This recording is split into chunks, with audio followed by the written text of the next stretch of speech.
একই রকম খাবার খেতে খেতে একটা যেন মুখে অরুচি এসে গেছে। তাই বন্ধুরা মিলে একটা ভাবনা করলাম আজকে একটা নতুন কিছু তৈরি করব। তো সেই জন্যই কিন্তু বাজার থেকে সমস্ত সামগ্রিক আমরা কিনে নিয়ে চলে এসেছি এবং আমাদের প্রস্তুতি পর্ব কিন্তু শুরু হয়ে গেছে। তো প্রথমেই আমরা নিয়ে এসেছিলাম একটি আটা, ময়দা, ভালো ময়দাটা ছিল। ময়দাটাকে ঢেলে নিলাম এবং ময়দাটার সাথে চিনি, লবণ আর একটু তেল দিয়ে ভালো করে মশকিয়ে সেটাকে মাখাতে শুরু করলাম। আবার একদিকে কিন্তু আলুর দম করবে বলে আলুটা কাটা হচ্ছে এবং তার সামগ্রী তৈরি করা হচ্ছে।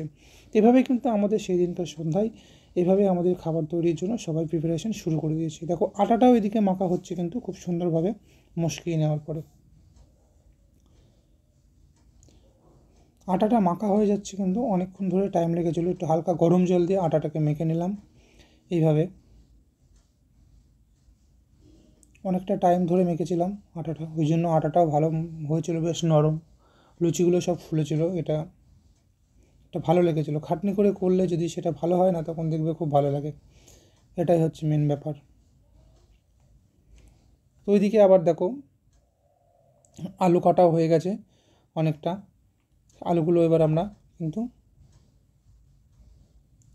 সেদ্ধর জন্য আমাদের যে হট কেটেলগুলো থাকে, আমাদের সবার কাছেই থাকে ওগুলো, পুলিশি জীবনে হট কেটেল একটা খুবই প্রয়োজন।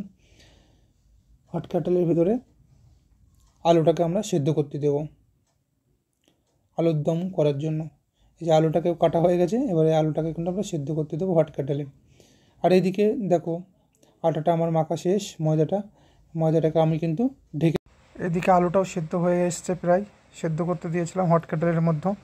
এখানে আমাদের সব কিছু মশলা তৈরি হচ্ছে প্রায় শেষের দিকে। আমরা কিন্তু এবার আলুর দমটা করে নিয়েছি, অলরেডি হয়ে গেছে। ভিডিওটা করতে পারিনি, ক্যামেরাম্যান এক হাতে করা যায় না, তো তার জন্য অসুবিধা হচ্ছিলো। এদিকে লুচি বেলা চলছে, আমি বেলছিলাম লুচিটা আর একজন বন্ধু ভাজছে। দেখো কত সুন্দর লুচিগুলো ফুলেছে, প্রত্যেকটা লুচি কিন্তু এরকমই ফুলেছিল। 2 গামলা লুচি হয়েছিল, 4 জন মিলে কিন্তু সবটাই শেষ করে দিয়েছিলাম। তো খুবই এনজয় করে আমরা সেদিনকে আমাদের একটা পিকনিক মতো রান্নাবান্না খাওয়া দাওয়া হয়েছিল, খুবই ভালো লাগলো।